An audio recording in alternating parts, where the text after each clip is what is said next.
Hello everyone and welcome back to my YouTube channel with another informative and useful video.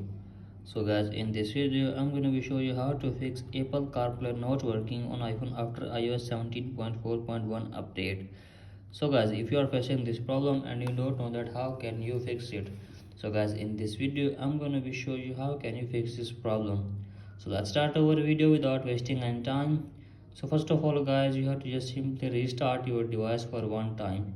Sometimes a simple restart can resolve many issues. For that you have to just simply open settings,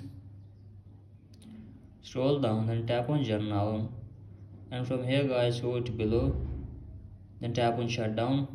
Shut down your iPhone to 15 to 20 seconds, and after that open your device and check if the problem is fixed or not. And if the problem is still there guys, then simply open settings, scroll down and tap on journal, tap on software update, and make sure that you are using updated version of your iPhone. If they have any update, then simply update first and check if the problem is fixed or not. And if the problem is still there, then you have to make sure that there is no error on Apple CarPlay Music. If there are any error, then simply fix the error and check if the problem is fixed or not. And if the problem is still there guys, then you have to just simply open settings,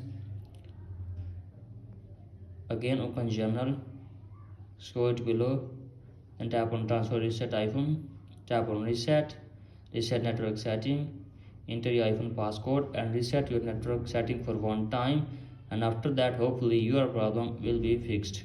So guys, in this way you can easily fix your problem for your Apple CarPlay Music. So that's it for today guys. Hope this video helps you.